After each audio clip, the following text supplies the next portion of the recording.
Exposure, परिचय। आधुनिक कैमरे एक रिफ्लेक्टिव लाइट मीटर का उपयोग करते हैं। ये लाइट मीटर टोन की तुलना करते हैं, रंग की नहीं। टोन आपकी रंगीन तस्वीर के दृश्य का काला और सफेद संस्करण है।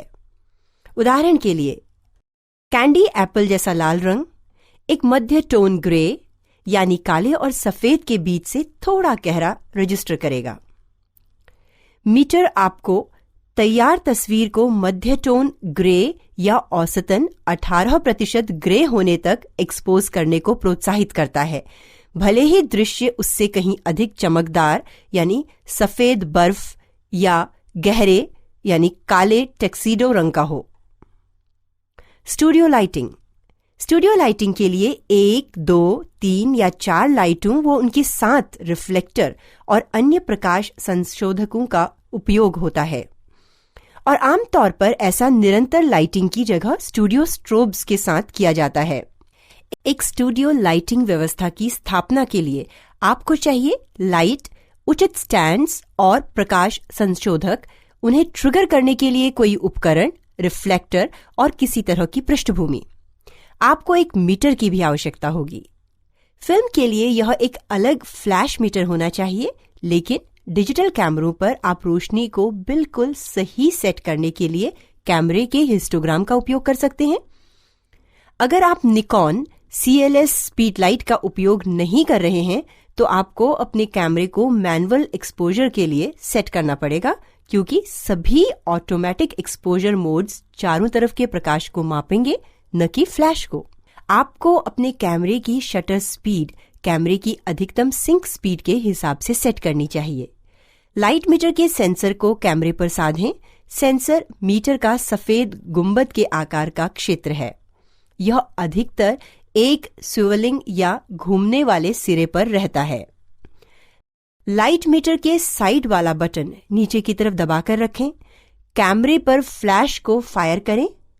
मीटर फ्लैश से निकले प्रकाश की डिग्री का मूल्यांकन करेगा और विषय वस्तु के लिए सही अपर्चर एवं शटर स्पीड का निर्धारण करेगा। कैमरे पर उपयुक्त सेटिंग्स का चयन करें।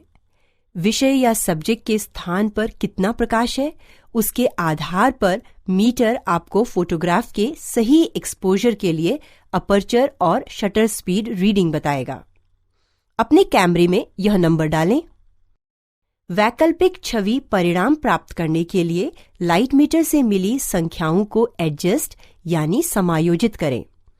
अधिक प्रकाश वाली छवि के लिए उच्चतर अपर्चर इनपुट करें, यानी एक कमतर f स्टॉप संख्या। एक कम अपर्चर यानी एक उच्चतर f संख्या छवि को गहरा करेगा। आप शटर स्पीड को भी बदल सकते हैं, जो एक धीमी गति के साथ और अधिक प्रकाश की अनुमति देता है और किसी भी दृश्य में चलती हुई चीजों के धुंधले होने की संभावना को बढ़ा देता है। रंगीन लाइटिंग में लाइट के सामने रखी पतली रंगीन फिल्म छवि को एक सार्वभौमिक रंगत प्रदान करती है। माइकल पॉवेल और एमेरिक प्रेसबर्गर की ब्लैक नार्सिस में उनके छायाकार जैक कार्डिफ ने दृश्य को स्पष्ट यानी बोल्ड रंगों से प्रकाशित करवाया था। तीव्र की लाइट दाईं तरफ से नीले और नारंगी स्क्रीन से आती है। नागिसा ओशिमा की अंतिम फिल्म टैबू 1999 में के समापन सीन में नाटकीय लाइटिंग नीले रंग की थी। विलियम वायलर की जेजेबल में बेटी डेविस एक केंद्रीय पात्र हैं और उन पर ऊपरी दाईं तरफ से की लाइट, बाईं तरफ से फिल लाइट और पीछे की तरफ से तथा थोड़ा ऊपर से बैकलाइट डाली गई है। सामने के पात्र गहरे रंग के रहते हैं क्योंकि उन तक प्रकाश नहीं पहुंचता। बाईं तरफ से तेज की लाइट, कैमरे के दाईं तरफ से फिल लाइट और जोड़ी के पीछे वाला ऑफिस मंद बैकग्राउंड लाइट से हल्का और कोमल रूप से प्रकाशित है।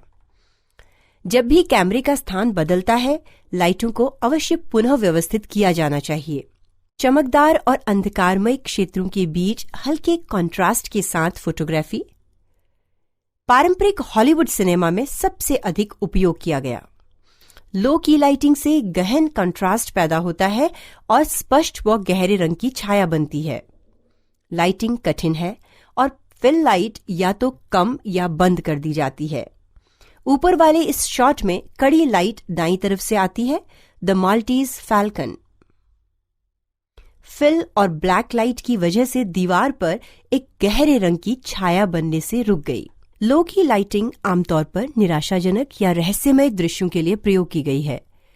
30 के दशक की डरावनी फिल्मों में और 40 और 50 के दशक में नोयर फिल्मों में आम थी। 80 के दशक की ब्लेड रनर और रंबल फिश जैसी फिल्मों में इसे पुनः प्रचलित किया गया।